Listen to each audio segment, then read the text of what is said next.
ओम शांति 18 मई 2023 बाबा के महावाक्य। मीठे बच्चे, इन आंखों से जो कुछ देखते हो उसे भूलना है। सब शरीरधारियों को भूल अशरीरी बाप को याद करने का अभ्यास करो। प्रश्न: तुम बच्चों का मुख ज्ञान से मीठा होता, भक्ति से नहीं, क्यों? उत्तर: क्योंकि भक्ति में भगवान को सर्वव्यापी कह दिया है। सर्वव्यापी कहने से बाप और वर्षे की बात खत्म हो गई है, इसलिए वहाँ मुख मीठा नहीं हो सकता। अभी तुम बच्चे प्यार से बाबा कहते हो तो वर्षा याद आ जाता है, इसलिए ज्ञान से मुख मीठा हो जाता। दूसरा, भक्ति में खिलौने से खेलते आए, परिचय ही नहीं था तो मुख मीठा कैसे हो? गीत। ओम नमो शिवाय। ओम शांति। शिवाय नमः अथवा नमस्ते भी कहा जाता है। नमस्ते हमेशा बड़ों को की जाती है। मनुष्यों का बुद्धि योग पतित पावन बाप के साथ नहीं है। पतित को पावन बनाने वाला है ही एक, उनको कहा जाता है शिवाय नमः। यह भी बुद्धि में आता है कि शिव तो है निराकार। अगर शंकर को नमः करेंगे तो कहेंगे शंकर देवताय नमः। शिवाय नमः वह अलग हो गया, शंकर देवताय नमः वह अलग हो गया। ब्रह्मा देवताय नमः कहते हैं। ब्रह्मा तो है यहाँ। जब तक सूक्ष्म वतनवासी न बने तब तक उनको देवता कहा न जाए। यहाँ तो है प्रजापिता। जब तक यह प्रजापिता है, मनुष्य तन में है, तब तक इनको देवता कह नहीं सकते। देवता तो सूक्ष्म वतनवासियों को या तो जो नई दुनिया में रहते हैं उनको कहा जाता है। इससे सिद्ध होता है इस समय जबकि प्रजापिता है तो देवता नहीं कहेंगे। तुमको भी इस समय ब्राह्मण कहा जाता है, परंतु तुम दैवी बुद्धि अर्थात देवता बनने के लिए पुरुषार्थ कर रहे हो। देवताओं की तो महिमा है सर्वगुण संपन्न। ब्रह्मा विष्णु शंकर की यह महिमा नहीं है। महिमा मनुष्य मात्र की और देवताओं की अलग अलग होती है। प्रेसिडेंट है, उनका पाठ अपना, प्राइम मिनिस्टर का पाठ अपना है। ड्रामा में पाठ तो अलग अलग होगा ना। तो जब शिवाय नमः कहते हैं तो शिव बाबा ही है। ब्रह्मा देवताय नमः, विष्णु देवताय नमः अलग है। शिव बाबा को ऐसे नहीं कहेंगे, उनको कहेंगे परमपिता परमात्मा शिव, क्योंकि शिव और शालिग्राम है। वह छोटे छोटे दिखाते हैं, वह बड़ा है। बाबा ने समझाया है कोई भी छोटे बड़े नहीं होते हैं। उनको कहा जाता है परमपिता परमात्मा, गॉड फादर। यह क्यों कहते हैं? आत्मा शालिग्राम शिव को बाबा कहती है तो जरूर बाप से वर्षा मिलना चाहिए, क्योंकि वह है स्वर्ग का रचयिता। जरूर आदि सनातन देवी देवता धर्म की रचना परमपिता परमात्मा ने की होगी और कोई कर ना सके। उस बाप को सर्वव्यापी कहने से वर्षे का नाम निशान गुम हो जाता है। जैसे कहते हैं कि God is omni present, Hazira हजूर है। कसम भी जो उठाते हैं वह झूठा। कहते हैं ईश्वर बाप को हाजिर नाजिर जान। बाप को जानते नहीं, तुम बच्चे जानते हो। अभी ईश्वर हाजिर है, बरोबर वह सुप्रीम सोल है। उनकी महिमा सबसे न्यारी है। एक तो निराकार है, उसका नाम शिव है। उसका जिस्मानी नाम कभी पड़ता नहीं है। बाकी सभी के नाम होते हैं जिस्म के। जन्म बाय जन्म शरीर के नाम बदलते रहते हैं, बाकी आत्मा आत्मा ही है। मनुष्य का नाम बदलता है। कहेंगे फलानी का पितृ अथवा श्राद्ध खिलाते हैं तो वह याद आता है। अब जिस्म तो उनका जल जाता है, बाकी रहती है आत्मा। तो आत्मा को खिलाते पिलाते हैं। आत्मा को निर्लेप कह ना सके। बाप बैठ समझाते हैं जब कोई शरीर छोड़ते हैं तो शरीर तो खत्म हो गया, फिर किसको खिलाते हैं? भले खिलाएंगे आत्मा को, तो भी शरीर में मोह रहता है। यहाँ बाबा कहते हैं कोई के शरीर के साथ मोह नहीं रखो, बिल्कुल नष्टो मोहा बनो। सब शरीरों को बुद्धि से निकालना है। अब इन आंखों से जो देखते हो वह भूलना है। बाप सिर्फ कहते हैं मुझे याद करो, मेरा तो कोई शरीर नहीं है, इसलिए डिफिकल्टी होती है। सगाई की अंगूठी पहनाते हैं ना, अब वह तो निराकार है, उसका कोई चित्र नहीं है। अंगूठी पहनाई जाती है कि निराकार शिव बाबा को याद करो। नई बात हो गई ना, मनुष्य मरता है तो समझो वह खत्म हो गया। उसका पित्र किसको खिलाते हैं? जरूर आत्मा आएगी। संस्कार आत्मा ले जाती है। यह खारा है, यह मीठा है। किसने कहा? आत्मा कहती है मेरी जबान को कड़वा लगा, मेरे कान बहरे हैं, मेरे माथे में दर्द है। यह कहने वाला कौन है? मनुष्य भूल गए हैं। बाप समझाते हैं आत्मा ही दुख सुख भोगती है, अभोक्ता सिर्फ बाप है। बाप ही बैठ आत्मा का ज्ञान देते हैं। बाकी आत्मा सो परमात्मा कहना यह बड़े पे बड़ा अज्ञान है। सारी दुनिया में कहते हैं परमात्मा सर्वव्यापी है, फिर उनको याद करने से क्या मिलेगा? भक्त उनको याद करते हैं, परंतु उनसे मिलता क्या है यह कोई नहीं जानते। सर्वव्यापी कहने से मिलने की बात ही नहीं उठती। आसुरी मत पर चलने से मनुष्य नीचे ही गिरते जाते हैं। श्रीमत तो एक ही बाप की है। आसुरी मत देने वाला रावण है, जिसकी मत पर एक दो को दुख देने लग पड़ते हैं। अब तुम हो ईश्वरीय संप्रदाय, एक दो को सुख देने वाले। बाप है सर्व का सुखदाता। मनुष्य अपने को सर्वोदया लीडर कहते हैं, परंतु सर्व का मालिक रचयिता तो ईश्वर को ही कहा जाता है। सर्व माना सारी सृष्टि, सारी सृष्टि का सद्गति दाता कोई मनुष्य को नहीं कहेंगे। तो मुख्य बात है पहले सर्वव्यापी का ज्ञान निकालना पड़े। बाप को सब याद करते हैं। भक्त चाहते हैं भगवान आकर हमको कुछ देवे। बाप ने जरूर कुछ दिया है। रचयिता रचेगा तो देगा भी ना। बाबा देते हैं स्वर्ग की बादशाही। उस बात को भूलना नहीं है, यही है मेहनत। अब तुम बच्चे तो समझो सयाने हो, पहले तुम बहुत बेसमझ थे। बाप को सर्वव्यापी कहने से कुछ भी नहीं मिलता। पहले पहले बाप सिद्ध कर बताते हैं वह है परम पिता। परम अक्षर लौकिक बाप को नहीं दिया जाता। परम पिता है परे से परे परम धाम में रहने वाला। वह है सुप्रीम, वही मनुष्य सृष्टि का बीज रूप है।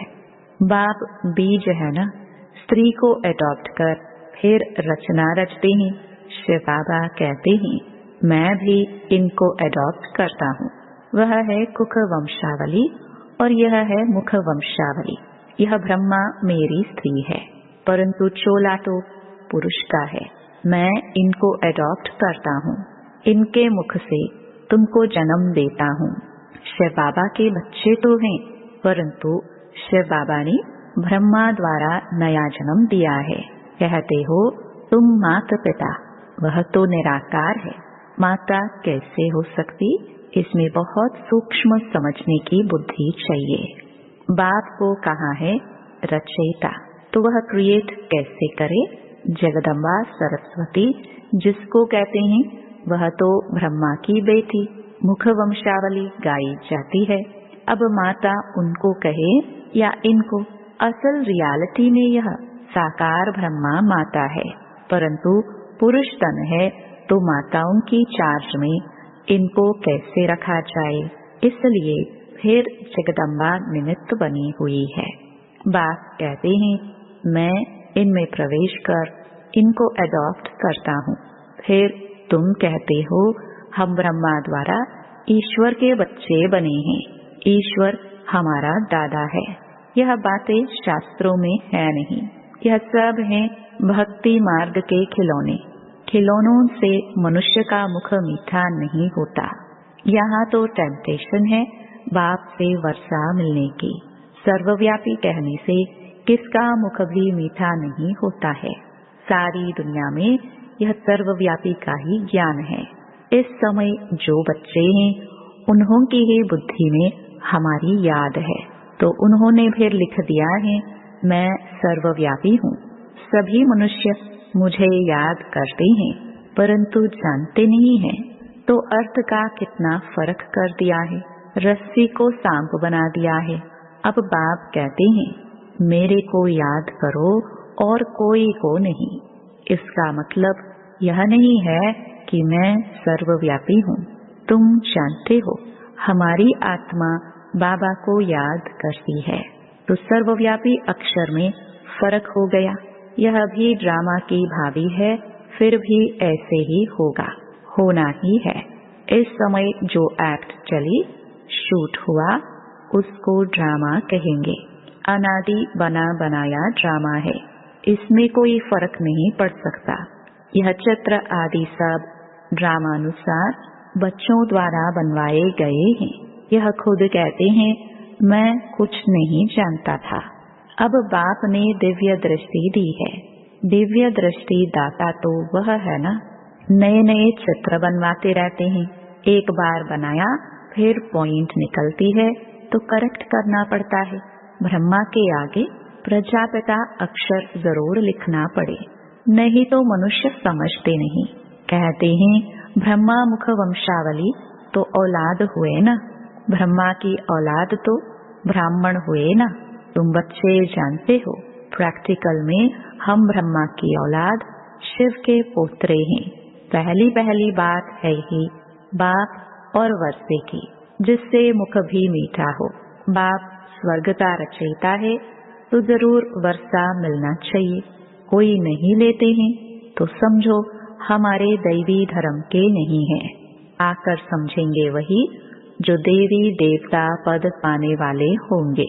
मुख्य बात है पवित्रता की। पवित्र रहने बगैर रक्षा बंधन हो न सके। बाप से प्रतिज्ञा करते हैं बाबा हम पवित्र जरूर बनेंगे। पवित्र बनने के बगैर आपके पास कैसे आ सकेंगे।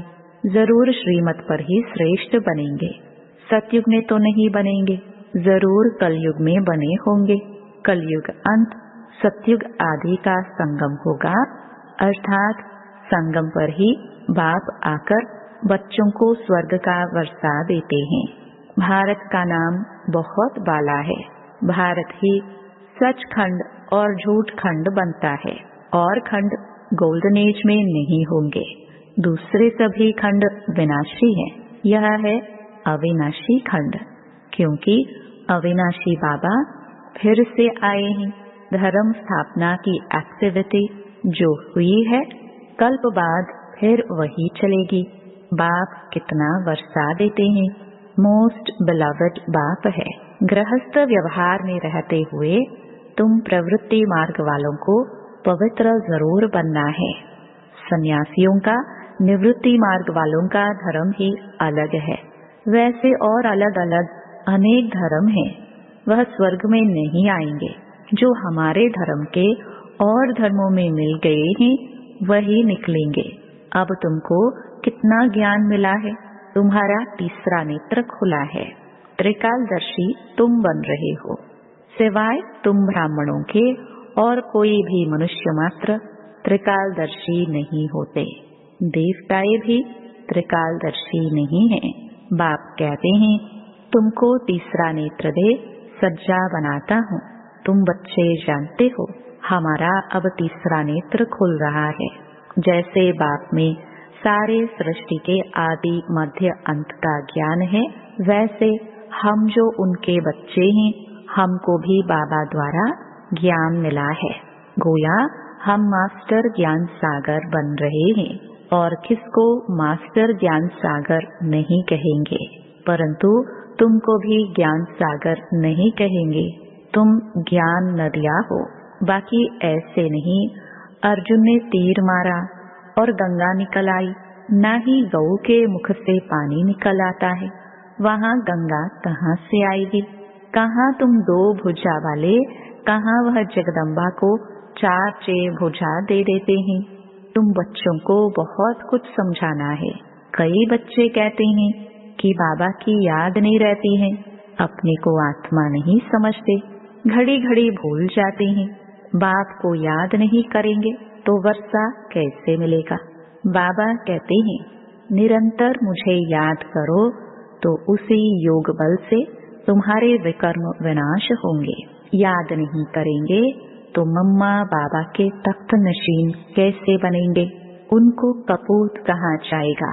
सपूत बच्चे तो बाप को निरंतर याद करने का खूब पुरुषार्थ करते रहेंगे, अंत तक करना ही है। बाप को जितना याद करेंगे उतना तुम्हारी कमाई है। अपना चार्ट रखो, जो ओटे सो अर्जुन, उन्हें ही वारिस कहा जाता है। अच्छा, मीठे मीठे सिखिलदे रूहानी बच्चों प्रति मात पिता बाप दादा का याद प्यार और गुड मॉर्निंग। रूहानी बाप की रूहानी बच्चों को नमस्ते। धारणा के लिए मुख्य सार। पहला, ईश्वरीय मत पर एक दो को सुख देना है, किसी को भी दुख नहीं देना है, बाप समान सुखदाता बनना है। दूसरा, इन शरीरों से मोह निकाल नष्टो मोहा बनना है। सपूत बच्चा बन निरंतर बाप को याद करने का पुरुषार्थ करना है। वरदान, हंस आसन पर बैठ हर कार्य करने वाले सफलतामूर्त विशेष आत्मा भव। जो बच्चे हंस आसन पर बैठकर हर कार्य करते हैं उनकी निर्णय शक्ति श्रेष्ठ हो जाती है। इसलिए जो भी कार्य करेंगे उसमें विशेषता समाई हुई होगी। जैसे कुर्सी पर बैठकर कार्य करते हो वैसे बुद्धि इस हंस आसन पर रहे तो लौकिक कार्य से भी आत्माओं को स्नेह और शक्ति मिलती रहेगी। हर कार्य सहज ही सफल होता रहेगा। तो स्वयं को हंस आसन पर विराजमान विशेष आत्मा समझ कोई भी कार्य करो और सफलतामूर्त बनो। स्लोगन, स्वभाव के टक्कर से बचने के लिए अपनी बुद्धि, दृष्टि व वाणी को सरल बना दो। ओम शांति।